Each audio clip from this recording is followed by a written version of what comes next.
Hello friends, welcome to trend invest. तो दोस्तों, जैसा पिछले वीडियो में मैंने आपको बताया था कि आने वाले दिनों के लिए मैं आपको कुछ शेयर्स की लिस्ट देने वाला हूं। तो इस वीडियो में मैं आपको 15 शेयर की लिस्ट दूंगा जो अगले 6 से 9 महीने के लिए मेरे टारगेट पे हैं। उनका मैं आपको ये बताऊंगा कि कहाँ पे इसको बाई कर सकते हैं आप, उसका टारगेट मैंने क्या सोच रखा है।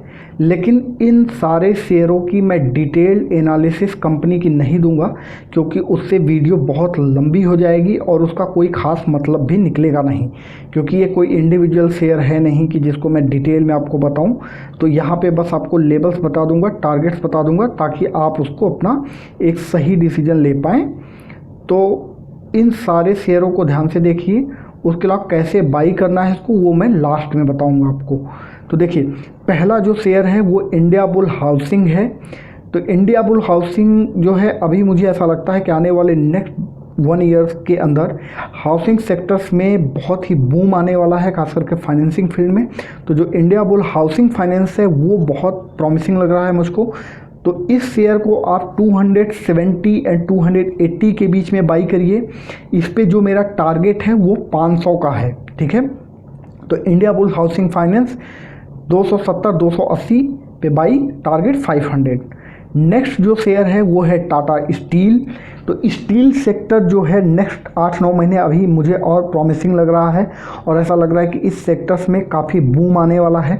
बीच बीच में थोड़ी प्रॉब्लम्स आ रही हैं, क्योंकि चाइना की वजह से, चाइना बीच बीच में अपने स्टेटमेंट देता है, उनके जो रिजर्व्स हैं उसके कुछ लेके इशूज आ जाते हैं, तो उसका यहाँ पे असर देखने को मिलता है। लेकिन ये सब बहुत टेम्प्ररी है।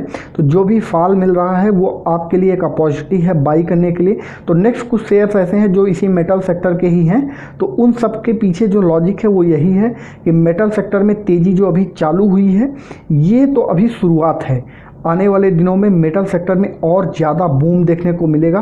तो इसलिए मेटल सेक्टर जो है उससे मैंने कई शेयर पिक किए हैं, वो मैं आपको बताता हूँ। पहला जो इसमें टाटा स्टील है, इसको आप 1130 के आसपास बाई करिए, और जो टारगेट है वो 1500 का है। नेक्स्ट जो शेयर है वो है हिंडाल्को। हिंडाल्को पे मैं बड़ा बुलिश हूँ, और हिंडाल्को मुझे अच्छा लग रहा है अभी कि हिंडाल्को आने वाले टाइम में आपको बहुत ही अच्छा रिटर्न देगा। तो हिंडाल्को भी आप 375 380 पे बाई करिए, और जो इसका भी टारगेट होगा वो होगा 500। नेक्स्ट जो शेयर है, यानी चौथा शेयर जो हमारी लिस्ट में है, वो है JSW स्टील। तो JSW स्टील का अगर देखिए तो प्रोडक्शंस के साथ साथ उनके रिजल्ट भी थोड़े ठीक आए थे अभी। उसके अलावा स्टील सेक्टर में बूम भी है। तो JSW स्टील में अभी वो तेज़ी नहीं हुई है जो और सारे शेयरों में हो चुकी है। तो JSW की तेज़ी अभी बाकी है। तो JSW को आप 700 705 के आसपास बाई करिए, और इसका जो मेरा टारगेट है वो है 900 का। नेक्स्ट जो शेयर है इस लिस्ट में वो है जिंदल स्टील। जिंदल स्टील में भी अभी उस तरह की तेज़ी देखने को नहीं मिली है जैसा बाकी शेयर्स में टाटा स्टील और दूसरों में देखने को मिली है। तो जिंदल स्टील काफ़ी प्रॉमिसिंग है, और ये आपको एक अच्छा रिटर्न देगा। जिंदल स्टील को आप बाई करिए 400 रुपये पे। इसका जो टारगेट है वो 600 रुपये, यानी 600 का इसका टारगेट है। नेक्स्ट जो शेयर है वो रियल्टी सेक्टर का है, रियल एस्टेट सेक्टर का है। रियल एस्टेट में अभी बूम आना बाकी है, रियल एस्टेट अभी परफॉर्म नहीं किया है, और मुझे लगता है कि ये कंपनी जो है इसमें रैली कंटिन्यू अभी बनी रहेगी। अभी थोड़ी सी रैली हुई है, लेकिन आने वाले दिनों में और रैली बनी रहेगी। तो जो DLF है उसको बाई करिए 300 पे, और जो इसका टारगेट होगा वो 500 का है। नेक्स्ट शेयर जो इस लिस्ट में है वो है महिंद्रा एंड महिंद्रा फाइनेंस। तो जैसा कि आप देख रहे हैं कि कोविड के बाद जो छोटे छोटे सेक्टर्स हैं, एग्रीकल्चर हो गया या बाकी जो सेक्टर हैं, उसमें फाइनेंसिंग लगातार बढ़ रही है, और इसमें महिंद्रा एंड महिंद्रा जैसी कंपनियां बहुत बड़ा रोल प्ले कर रही हैं। तो महिंद्रा एंड महिंद्रा को आने वाले जो 3 क्वार्टर्स हैं उसमें बहुत ही अच्छी ग्रोथ देखने को मिल सकती है। तो महिंद्रा एंड महिंद्रा फाइनेंस को बाई करने का जो है वो 160 पे बाई करिए, और इसका जो टारगेट है अराउंड 250 to 270 का टारगेट है। नेक्स्ट जो शेयर है वो है गोदरेज प्रॉपर्टीज़। गोदरेज प्रॉपर्टीज़ भी बहुत ही बेहतरीन कंपनी है। इसमें अभी उस तरह की तेज़ी देखने को नहीं मिली है, और गोदरेज प्रॉपर्टी एक ऐसा शेयर है जिसको मैं लॉन्ग टर्म के लिए भी बहुत अच्छा मानता हूं। तो इसको आप ज़रूर अपनी नज़र में रखिए। इसको बाई करना है 1380 से 1400 के बीच में आप इसको बाई करिए, और इस पर जो इमीडिएट टारगेट होगा, जो नेक्स्ट 6 to 9 मंथ में जो मेरा टारगेट है वो है 1600। तो नेक्स्ट जो शेयर है वो है गोदरेज कंज्यूमर। गोदरेज कंज्यूमर में अभी रैली तो चल ही रही है, गोदरेज कंज्यूमर लगातार बढ़ रहा है। अगर आप देखिए तो पिछले 1-1.5 महीने में 200-250 रुपये की तेज़ी आ चुकी है। लेकिन गोदरेज कंज्यूमर इस वजह से फेवरेट है क्योंकि एक तो कंज्यूमर गुड्स जो हैं और जो इनके प्रोडक्ट्स हैं उसमें बहुत ही अच्छी बढ़ोतरी अभी देखने को मिलेगी। उसके अलावा गोदरेज कंज्यूमर जो शेयर है उसमें एक ब्रेकआउट आया है और गोदरेज कंज्यूमर की ये रैली अभी और कंटिन्यू रहेगी। तो गोदरेज कंज्यूमर को आप 880 पे बाई करिए और इसका जो टारगेट रखिए वो 1000 प्लस का टारगेट रखिए, यानी 1000 प्लस का टारगेट इसको रखिए। याद रखिए कि 1000 प्लस के आसपास मिले तो आपको एग्जिट भी करना है, इसलिए मत रखिएगा कि 9 महीने बोला गया है तो वहाँ तक रखेंगे, ऐसा कुछ नहीं है। अगला जो शेयर है इस लिस्ट में वो है ग्रासिम। ग्रासिम पे भी बहुत अच्छा ब्रेकआउट देखने को मिला है और इस शेयर में बहुत ही अच्छी तेज़ी बन रही है। तो ग्रासिम को आप बाई करिए 1450 से 1470 के बीच में और जो इसका टारगेट मैं देख रहा हूँ वो है 1750। नेक्स्ट जो शेयर है वो है इंडियाबुल रियल एस्टेट। तो रियल एस्टेट सेक्टर से मैंने 3 शेयर पिक किए हैं और उसमें ये इंडियाबुल रियल एस्टेट एक है। इसको आप बाई करिए 105 के आसपास, 105 के आसपास इसको बाई करिए और जो इसका टारगेट होगा 150 का टारगेट मैं देख रहा हूँ इस पर। अगला जो शेयर है वो है शोभा डेवलपर। शोभा डेवलपर में भी एक अच्छी खासी तेज़ी देखने को मिलेगी और उसमें जो अभी है वो है 500 के आसपास इसको बाई करिए और जो टारगेट है वो अराउंड 700 का टारगेट आपको देखने को मिल सकता है।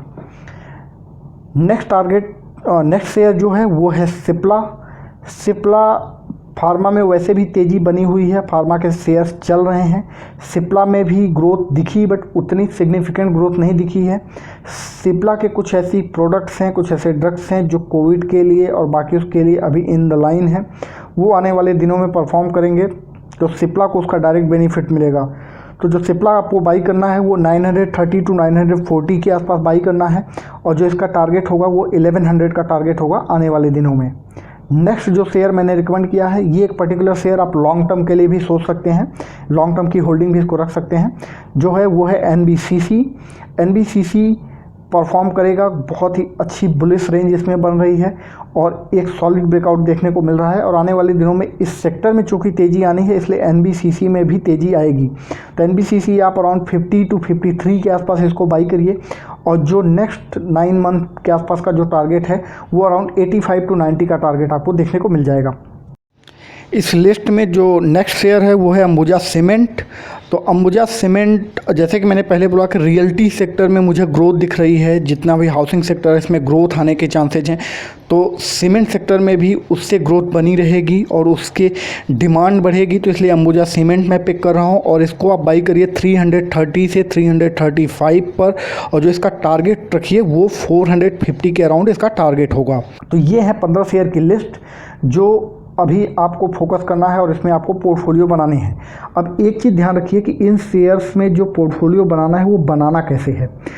जितने भी मैंने आपको प्राइस बताई हैं कि किस शेयर को किस प्राइस पे बाई करना है, वहाँ पे आपको अपनी टोटल कैपेसिटी का ओनली 50% ही बाई करना है। जैसे मान लीजिए अगर आप कोई एक शेयर है उसमें आप 100 शेयर बाई कर सकते हैं तो इन सारे प्राइस पे आपको केवल 50 शेयर ही लेने हैं, सारे शेयर्स में ही ऐसा करना है।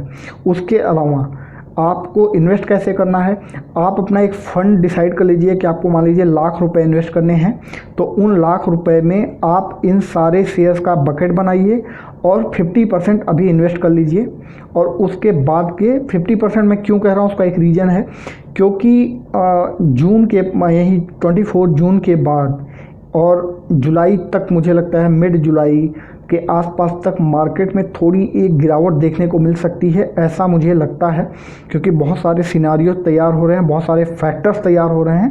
तो आप वहाँ पे आपके पास अपॉर्चुनिटी रहेगी 50% और ऐड करने के लिए, ठीक है। तो अभी आपको केवल 50% लेने हैं इन सारे प्राइसेस पे। अगर मान लीजिए यहाँ से ऊपर चला जाता है बहुत अच्छी बात है, जाने दीजिए, आपके पास 50% शेयर तो ऑलरेडी हैं। जो तीसरा पॉइंट आपको याद रखना है वो ये है कि इन सारे शेयर्स में जो टारगेट दिए गए हैं उसके आसपास जब भी शेयर पहुंच जाए तो आपको एग्जिट कर लेना है विदाउट एनी फर्दर इन्फॉर्मेशन। हो सकता है कि कुछ ऐसे शेयर हों जिनको मैं पहले एग्जिट कराना है, तो हो सकता है मैं उसका वीडियो पोस्ट कर दूं, हो सकता है उसका मैं मैसेज डाल दूं, जो भी हो मैं अपने टेलीग्राम पे भी इन्फॉर्म कर देता हूं। तो वो सारी बात की चीज़ें हैं, लेकिन ये चीज़ ध्यान रखिए कि जो टारगेट्स हैं वो अगर उसके आसपास आ रहा है तो आप प्रॉफिट ज़रूर बुक करिए। इनफैक्ट अगर आपको कहीं लगता है कि नहीं मेरा टारगेट इतना था, इतना हो गया, मुझे बुक करना है, तो बिल्कुल बुक करिए, ठीक है। अल्टीमेट एम जो है वो आपका प्रॉफिट निकालना है। तो ये सारे शेयर्स हैं, इसमें आप अपनी कैपेसिटी के हिसाब से पोजीशन बना सकते हैं। बाकी आप अपना जो ड्यू डिलिजेंस वो ज़रूर कर लीजिए, अपनी एनालिसिस भी कर सकते हैं, अपने फाइनेंशियल एडवाइज़र से बात करिए और फिर इन्वेस्ट करिए। आप चैनल को सब्सक्राइब जरूर कर लीजिए, लोगों के साथ शेयर भी करिए ताकि लोगों को यहाँ से इन्फॉर्मेशन मिल सके और उनको भी हेल्प हो। उसके अलावा अगर आप चैनल सब्सक्राइब करते हैं, शेयर करते हैं, तो हमें भी ग्रो करने की एक हेल्प मिलेगी उससे। तो आज के लिए इतना ही, थैंक यू।